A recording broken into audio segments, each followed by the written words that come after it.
Hi guys, it's Tom, and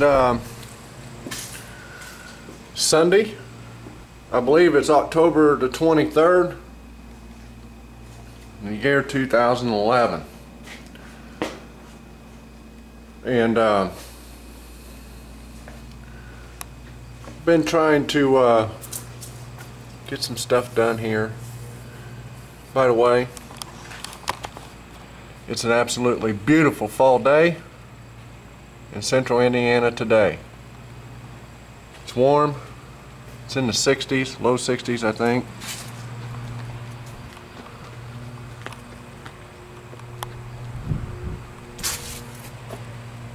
What is that? 64? That's not bad. I can have the door open. I don't have to wear a sweatshirt. I do have my long underwear on, but that's just part of my normal attire. If I'm not in shorts, I got long underwear on. I've been working on some videos to talk to you guys about a project that's really important to me. In fact, I've probably shot 5 or 6 hours of crap and haven't posted a bit of it because I'm just not satisfied with it. And I'm learning more and more about what YouTube means to me, and that has something to do with it also. So it seems like whenever I want to tell my story, it just takes forever to tell it. So that's why I get kind of, I don't know, what do you want to call it? I don't know, I get, it just doesn't come out the way I want it to come out. And you know, you're not going to sit and watch an hour or two long video of me babbling. I wouldn't expect it. So anyway, the thing to do is just tell you guys what my next project is going to be. My next project is going to be to build an EV, an electric vehicle.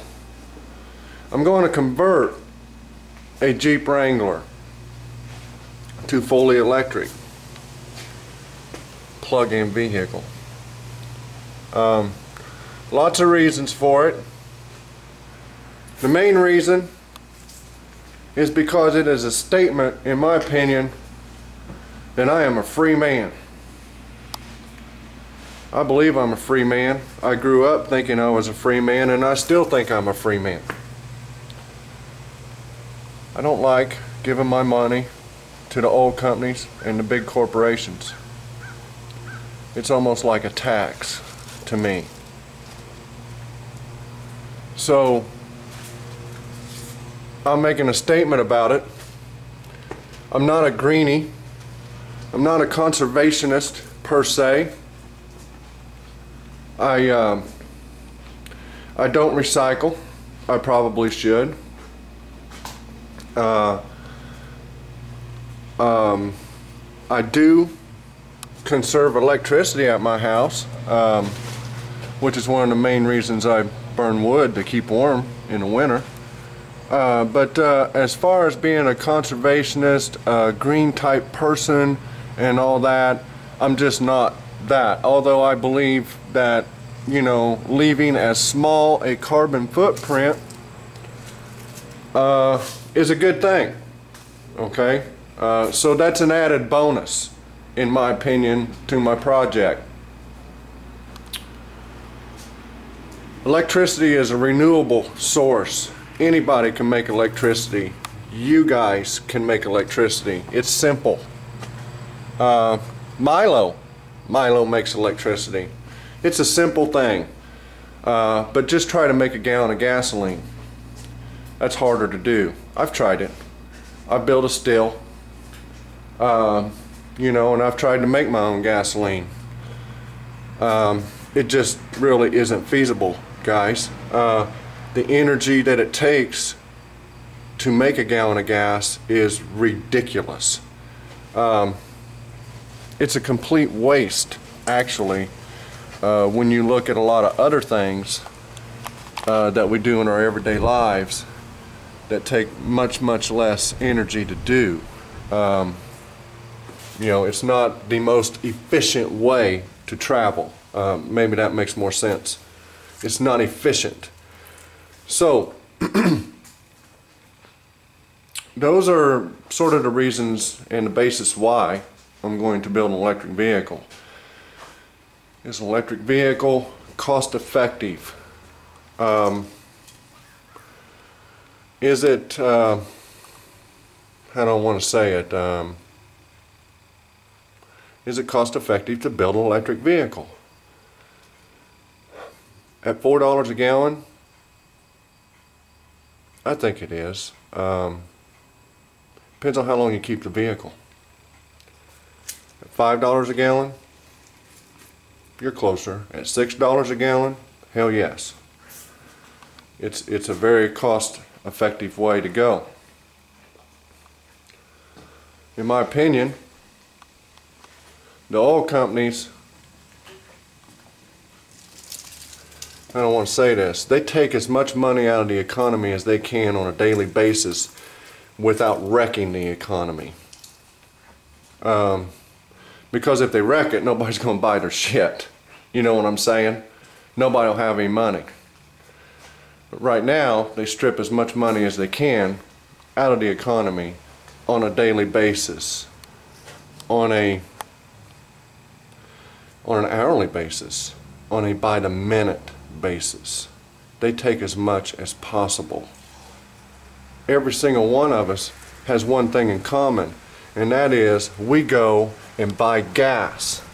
We use gasoline. We use it daily to go point A to point B. Okay? We're slaves. There's only one place to get it. That's at the gas station. We all have that in common. We all stop at the gas station and pay the man to go down the road. Let me also state, nobody loves combustion engines, internal combustion engines. Well, I mean, I'm sure a lot of people love them as much as me, but you know, I love them. You know, I think it's great. I love to hear a V8 all wound out, pulling hard. I love racing. I love all forms of it.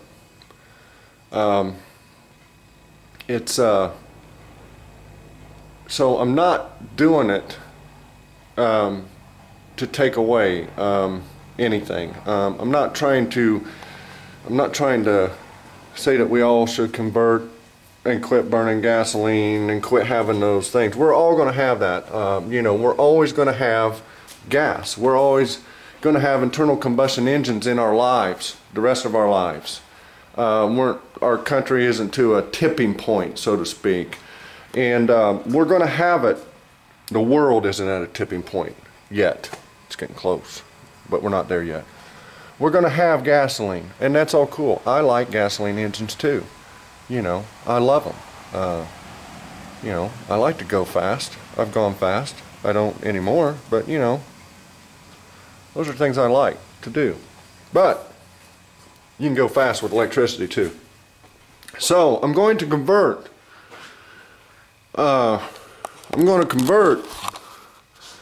This 93 YJ to electricity.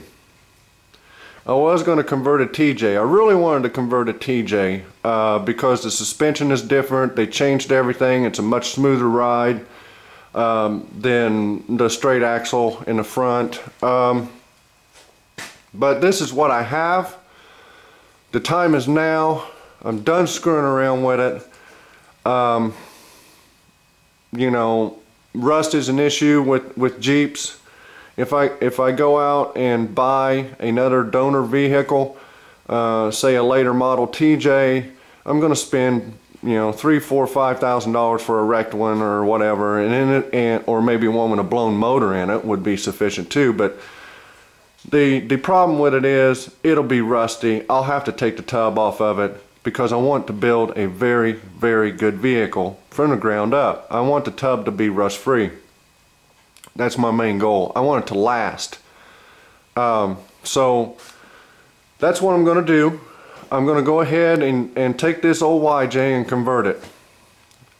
I'm going to show you guys step by step how to do it. Be more videos of me working instead of me kind of going around and showing you what I do to certain projects, which I do a lot of that. I'm not a very good editor. I don't have time to edit. I don't have patience for that. For example, what comes to mind is Greg Porter. Greg Porter makes great videos. He uses fast motion to go through his work and stuff like that. I love that when he's sanding, because you can really see it come out as it comes out, you know, in the fast motion stuff. I'm not that kind of guy. Anyway, I'm not an editor. I'm not good at it. I don't have time or patience for it. I would rather spend more time working. So that's how we're going to do that. Anyway, I'm going to show you guys step by step how to build it. I'm going to use batteries that will last upwards of 5,000 cycles. That's huge, folks. That is huge. That's a battery that could potentially, you know, you're looking at close to 20 years, maybe 30 years. They may last more than 5,000 cycles if you take care of them. So I'm going to build a quality vehicle. It's going to last a long time. The power plant is going to last longer than the vehicle. And to me, that makes an electric car viable and cost effective. Because if you get to keep the vehicle and drive it, you know, you're looking at, if my battery pack will give me that many cycles, you know, you're looking at a 400,000 to 500,000 mile vehicle. So that is a hell of an investment. For the return is greater than if you went out and bought a new gas engine car. So that's what I'm thinking of. So the cost-effective viability of an electric car is important, because I mean, there's not enough of them out there. I would imagine that a lot of the people that are watching me right now have never ridden an electric vehicle. So there's not enough of them out there to make people want them. They're just not that known yet. They're not well known. Most people associate an electric vehicle with a golf cart. I'm not going to build a golf cart, guys.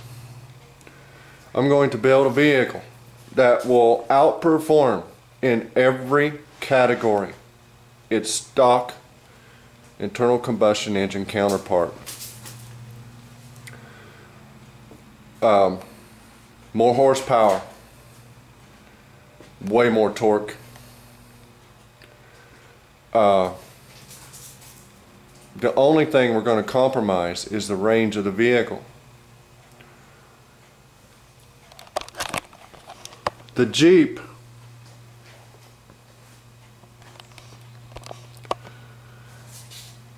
will have a range of about 80 miles. Maybe a little more. It depends on my battery configuration, because I'm really thinking hard about it, exactly how I'm going to do it. The size of my battery pack, I know approximately what I'm looking for there. But it's not all down to crossing the dotting my I's and crossing my T's as far as the build goes. I still have some flexibility. I know the main outline of it, how I'm going to do it. So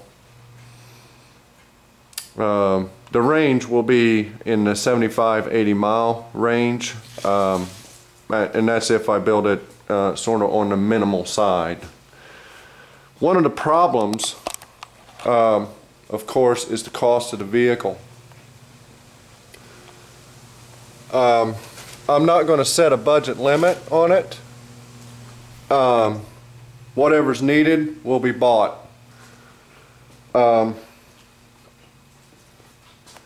No compromise. The minimum guidelines for the vehicle, I want a vehicle that will have an 80-mile range. That is God's plenty for me. I live 34 miles south or north of Indianapolis. If I had an 80-mile range vehicle, I could drive it to Indianapolis and back. And that's good enough for me. For around town here, you know, I just drive a few miles a day. That's it. Normally, I don't have any place to go. I've been so long without a vehicle that I really don't have any place to go. So I go out and I get my little advertisement flyers that come into the convenience stores for used cars, and get me a soft drink and you know, stuff like that. And go get my supplies for paint and stuff now. It is nice having my Jeep. I love my Jeep. It's nice to have it because I can go out and do things without having to plan it 2 or 3 days in advance, borrowing my daughter's car or taking my wife to work so I can have her car. So you know, I have a little bit more freedom, and old Tom gets out a little bit more. But you know, the cost is going to be fairly high for a guy like me. You know, I'm not rich. I don't have a lot of money. So we're looking at, I'm thinking it's going to come in around the $20,000 to $22,000 range by the time I'm finished with it. And you know, there's a lot of components to buy. I haven't bought the first component yet. Actually, I wasn't planning on doing my project until a little bit later on, actually. You know, I wanted, like I said, I wanted a TJ. So this is kind of a shift. To me, you know, we're going to bring this to the forefront, and this is what we're going to work on. Now's the time, and I feel it. I want it, and I'm going to do it. So, you know,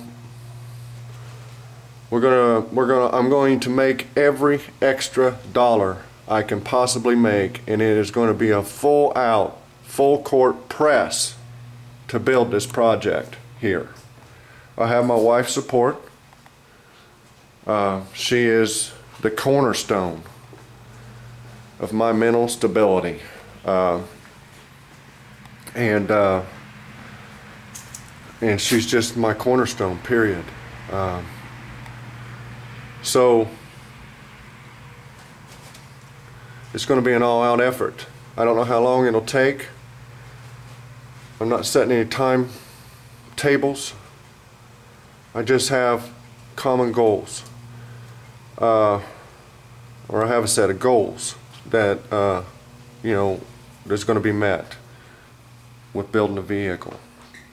I've studied vehicles, electric vehicles, for a long time, and very extensively over the last 2 to 3 years. I'd say 2.5 to 3 years.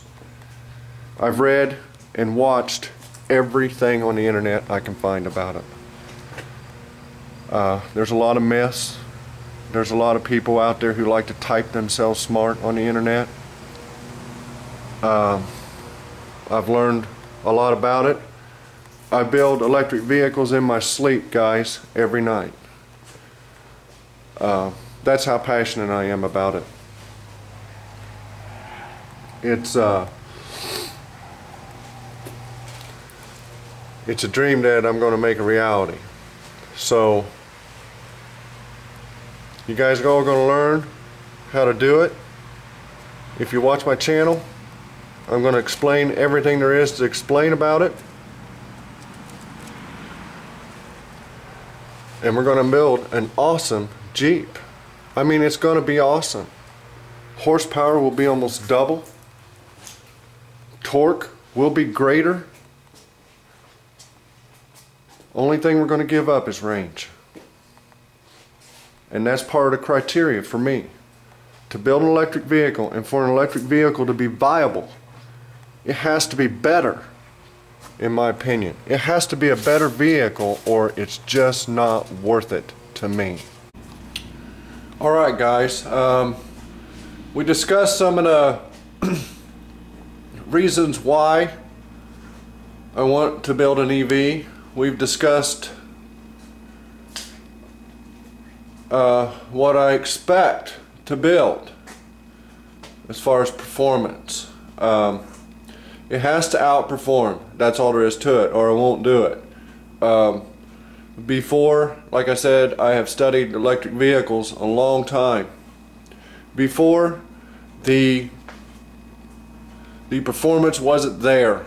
Plug and play components, wasn't there. Just like the early,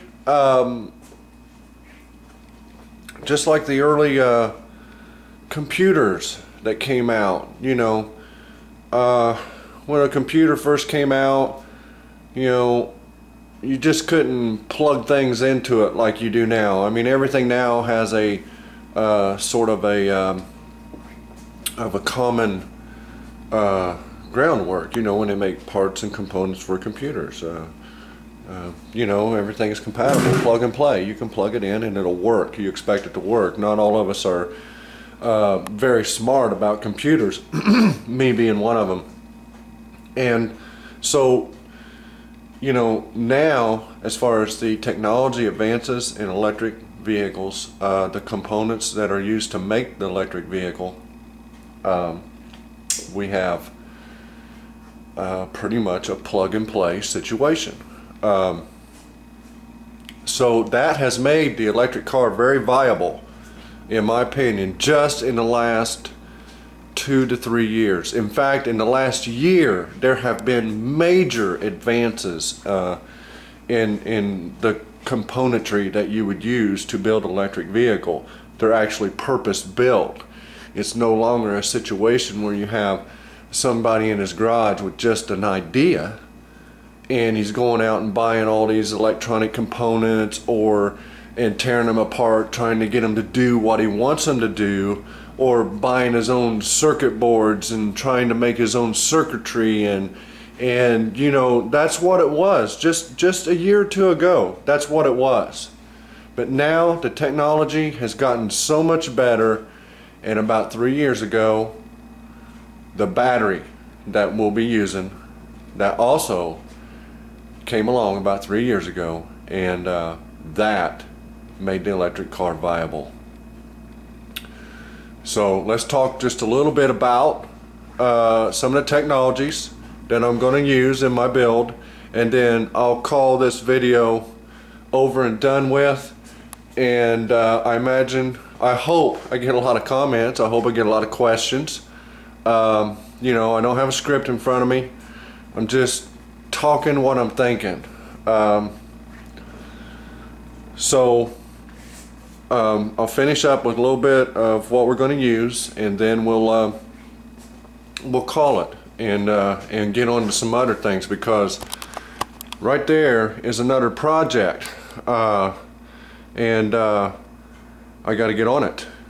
It's got to get done. So we're going to be busy here, and more on this later. So as far as technology goes, the lithium iron phosphate chemistry in batteries, that's where it's at, guys. That is the best battery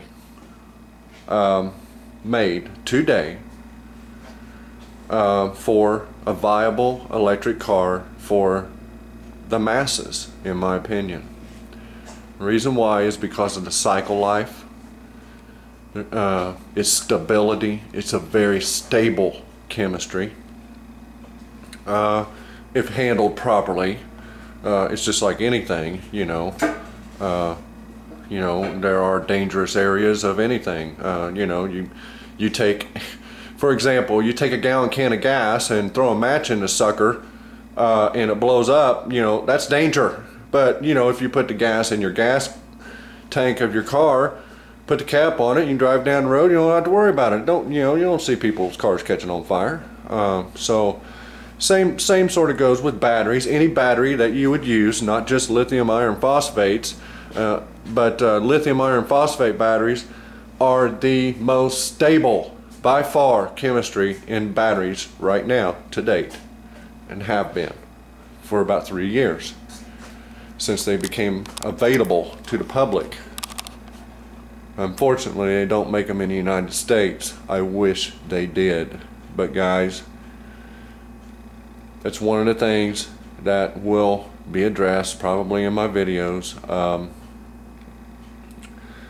I like to buy American stuff, but if I can't get it in America, I will go get what I want somewhere else.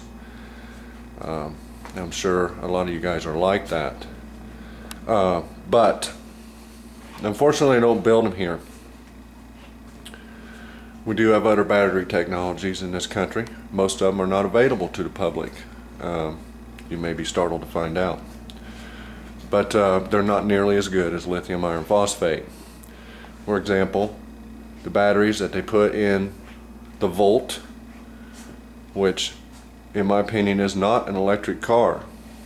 I never spoke about electric cars except for 2 previous videos, which was just a snippet, and it was a long time ago. The reason I didn't speak about it was because I wasn't building one, and I don't like to sit around and watch somebody talk. I'm the kind of guy that wants to see some action, so I'm sure nobody wants to sit around and watch a person talk about doing something and not doing it. Okay, so back to the situation here. The Volt is not, in my opinion, an electric vehicle. This is my opinion, guys. I'm sure you may have an opinion of your own about it, but listen, anything you pull up to the gas pump and put gas in, that's not electric. Okay? It's not. Chevy screwed up. They had the EV1 in the early 90s. It's a beautiful electric car. Damn good, well-built electric car. The team of engineers they had working on that car was awesome. Them guys had their shit together. Why we have the Volt, I don't know. It's a joke, in my opinion. Okay? And we'll leave it at that. But the Volt's technology and batteries is all wrong. I don't know. I never studied it very much, never read a lot of documentation on the actual building of the Volt, the engineering of it. Mainly because I thought it was a dumb idea at the time. I still think it's a dumb idea, but as far as the battery chemistry goes, I think, and I could be wrong, guys, I think they're using a lithium manganese chemistry. Either they are or the Leaf is. I can't remember. They're both using 2 different technologies, and without looking it up, without getting on the internet and looking it up, I'm just going from memory here. I think the Volt is using a lithium manganese chemistry, and I think the Leaf is using a lithium cobalt or something along those lines.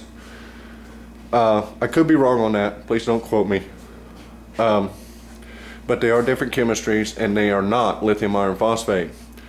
The problem with these chemistries is, first of all, they're very susceptible to temperature. It seems to me that I think I got those chemistries wrong. It seems to me that they have oxide in the name of them. Like maybe it's lithium manganese oxide. I'm not sure, but anyway, whatever they are, they're wrong for what people need. those chemistries are going to give maybe 800, 1,000 cycles. That's not good enough. And not to mention they're temperature sensitive. Meaning, when you get a battery hot enough, it's going to vent. Whatever is in the battery, whatever you know, is in the battery is going to vent if it gets hot enough. And if it gives off oxygen, which if you're using an oxide, I believe that's what you get. You know, the hazard for fire is high then, okay? So I'm not saying that those are unsafe chemistries. They have them under control in the vehicles, just like anything else. And they're perfectly safe to drive. Don't get me wrong. I'm not trying to say that the Leaf or the Volt is not safe to drive. But what I am trying to say is that the Leaf and the Volt are short lifers. Okay, their battery chemistry is not near what a lithium iron phosphate battery is as far as cycle life. So cycle life is important. Remember, it's not viable to have an electric car if you got to dump $10,000 or $12,000 in it every 40 or 50,000 miles for new batteries. You know, why would you even go out and build one? It just isn't working. It's not going to be cost effective. Just keep on burning gas, okay, until it's $10 or $12 a gallon.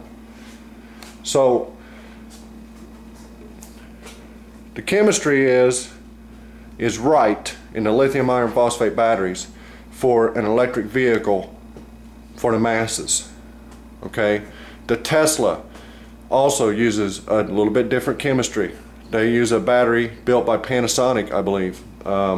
I can't remember the name of it. I'm terrible with names, especially when it's something that I don't want to use or don't associate with, so I can't remember the names. So, but Tesla, in my opinion, builds by far the best electric vehicle. If I was a person of more means and money, I would own a Tesla Roadster. You can pick one up on eBay for $70,000 or $80,000. And the reason why I would own a Tesla Roadster is because it's the first electric vehicle. And 50 years down the road, how much you think that dude's going to be worth? Okay? So think about it in those terms. And the future is electric car. In my opinion, the future is the electric car. There's not going to be no hydrogen or anything else. Shit, the infrastructure you'd have to have for hydrogen is enormous. What a joke. You know, you're going to have your oil companies pushing hydrogen. That's what it'll be. Because see, they want to keep an infrastructure. They already have an infrastructure that they can use, sorta. So anyway, on to the technology part of it. And let's wrap this up, and then whatever comes of this, I'll make another video to answer questions and whatnots and all that stuff. But we're going to use lithium iron phosphate batteries. We're either going to buy them from the Winston Battery Company, or we're going to buy them from the China Aviation Lithium Battery Company. I don't know which. Both of them, I believe, share a patent. They are both Chinese companies. CALB, China Aviation Lithium Battery Company. I believe you can buy those right here in the States now. They just opened up a warehouse in California. I'm not sure, but I still think we have to buy Winston batteries from overseas. So, and I kind of lean towards Winston batteries. I don't know. We'll see. So that's the battery we're going to use. And then we're going to use, as far as the controller goes, we're going to use a Soliton 1 controller in our Jeep. And that will produce 1,000 amps. Our batteries will do more than provide the current for that. And the Soliton 1 is made down in Florida. Evinetics is the name of the company. Every single part is produced in-house. It is 100% USA made. And we'll be using that controller in the Jeep. What else? Electric motor. I'll be using a net gain, either a warp 9 or a warp 11. I'm going to get a lot of pressure from EV people I talk to use the 11. It has a little bit more horsepower. I know with my battery pack, if I use a Warp 9, I will have plenty of horsepower. I could go either way. I'm going to develop around 200 horsepower. I believe stock Jeep was around 115 or 118. So we're nearly going to double our horse. And that's if I use a Warp 9. If I use a Warp 11, I can make my battery pack a little bit bigger. And I can also, that'll also increase my capacity, current, increase my current capacity, and we'll get a little bit more range maybe, but the 11 also eats a little more juice. The numbers on the end of the motors, that's the diameter. A Warp 11 is an 11 1/4 inch diameter motor. The Warp 9 is a 9 1/4 inch diameter motor. So I leaning towards the 9. It's a little less expensive, and unless I'm going to put a more powerful controller into it, I don't really see any need for an 11. So I'm probably going to go with the net gain Warp 9 motor. Also made in the USA. Chargers. There'll be an onboard charger on the Jeep, and that is completely up in the air. If anything lacks in technology, it's the charger. Chinook, I believe is the name of it, makes a charger that is programmable. But the factory programs it for you. They'll give you 10 separate settings.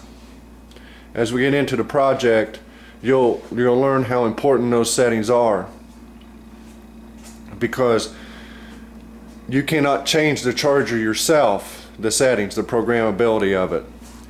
But they make a charger that is very reliable. It shuts off at the proper voltages that it's set for time and time again. As far as I know, there hasn't been a failure in that area. That's important. So the Chinook is a good charger. It's about $1,600. It's also made in China. There's also a charger called a Brusa. I believe it's made in Sweden. It's fully programmable also, and you can program it yourself. That's the key. So if you changed your pack size in any way, or made some modifications to your pack, you could actually change the voltages on the charger yourself. The trouble with that is it's about $3,500. So that is more than double the price of the Chinook. So if you would have any modifications in your drivetrain, and when I speak about drivetrain in an EV vehicle, I mean the batteries, and I also mean the motor and controller. Okay, that's the drivetrain in the vehicle. That's what I'm talking about when I say drivetrain. So the problem with it is, any changes made in the drivetrain, you would have to send the charger back to the factory. Although I do believe there is a guy here in the United States now who is reprogramming them, who actually works for Chinook, I think, does work for him. So it's a little easier to get it reprogrammed, but otherwise you're sending it halfway across the world, which causes a delay. You're looking at a 6 to 8 week turnaround, maybe even longer, just to get your charger reprogrammed. So you're depending on your situation, you might just be better off to buy another charger. But see, so then you've wasted your first $1,600. So, but those are the 4 major components of an EV vehicle. You have your battery pack, you have your electric motor, you have your controller, which controls the motor, just as it sounds, it's the controller, and then you have your onboard charger. We will be using the J1772 plug to plug in our electric vehicle. That is the standard. We will use a level 2 charging plug. That's the standard. As far as I know, the EVs that are coming out come with that type of standard.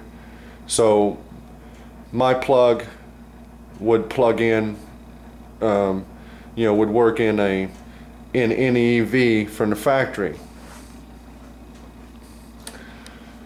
And I think that's about where we'll hold the technology part of it. There's a lot of other little bitty nitpick things, but I could easily get lost. I could go off on tangents on the subject, and we would never wrap the video up. That's some of the problems I've been having with trying to make this video. A word about the OEMs. We don't know what Ford's making yet. I believe Ford is the, I think they're the ones that you have to watch in this EV deal. We just don't know what they're coming out with yet. GM already is coming out with a Spark, the Chevy Spark, but it's a micro car. I'm not against micro cars, but I can't see giving $25,000 or $30,000 for one. And micro car, I mean, you know, mini car. It's a tiny car. So we'll see what happens there. Hopefully they'll do. It is going to be 100%. So in my opinion, it'll be GM's first stab at a fully electric car since the EV1. And it's called Spark. They just announced it last week, I believe. Electric cars are fast. Electric cars are fun. And the EV grin is not a grin because of not stopping at the gas station. And the EV grin, you want to remember, people, is because the car is just better. Don't know how to explain it. The only electric car I ever rode in was a Prius, which was a hybrid. I've never rode in a fully blown electric car. I can ride in one. I've corresponded with Jack Rickard, which is EVTV, or EVTV.me is the website. Marion Rickard, M-A-R-I-O-N-R-I-C-K-A-R-D, is the YouTube site for the Friday show. I watch that show religiously because they test and burn up the newest technology and put it to its limits. Not to mention they build some screaming, hellicious EV vehicles right out of their garage. In fact, I'm pretty excited. I'm waiting for the Friday show to load up. Usually it comes up on Sunday night, and it is Sunday night now. And the Cobra, which is pretty much finished except for tune-up, was going to go to the dyno this week, and I am very anxious to see what the Cobra will do. It should be bad fast, guys. So I'm going to call it right there. We've touched on a little bit of everything. I've given you some of the reasons why I'm doing it. I hope it all makes sense. Any questions you might have, I'll try to answer them to the best of my ability. I'm not the smartest person on EVs, but again, as I said before, I build them every night in my sleep. And we're getting ready to build one for real. I think it was Greg Porter that said it one time in one of his videos. You know, one of the difference between the little circle that we're in here on YouTube and just regular people, not to say that there's not regular people that are like us they're just not on YouTube, but you know, the difference between us and the guy that sits on the couch is that I'm saying I'm going to do it. I mean it. I'm going to do it. I'm going to build it. I've always been going to build one. I just wanted a different donor car, but I'm gonna go ahead and do it with this Jeep that I have. No time like the present. You know, I would certainly hate to keep pushing it off. You keep pushing a project off, and the next thing you know, you're an old man. You know, maybe you never finish it. So maybe you never even started. I don't know. Is that what you mean, Tommy Shoe, when you're living on borrowed time? Because that's kind of the way I take it. Do your most favorite projects now. Don't push them off. Do them now. Start them and continue working on them until they're done. No time like the present, because every day you get a little older. Every day your toe gets a little bit closer to that 6-foot drop. And this is something that I want done. This is really something that I want to do. So we're going to build it. If you guys made it this far through the video, thanks for staying with it. I hope I didn't bore you to death. And again, any questions or comments you might have, I welcome. And any questions I will try to answer to the best of my ability, probably through video. Otherwise, I could be typing on the computer instead of working. I tried to some guys don't like to type back and forth or text, but I think I do. Sometimes I feel like I can almost get my point across a little bit better if I type it. It's kind of opposite of what most people are. I don't know why I'm like that. But anyway, that's the story, and that's what we're going to do. Now let's move on. Let's go down the road. I got to get busy, because it's going to be asshole and elbows around here for about a year or so. I can guarantee it. We'll talk to you later. Y'all take it easy, and thank you very much for viewing my channel. It means a lot.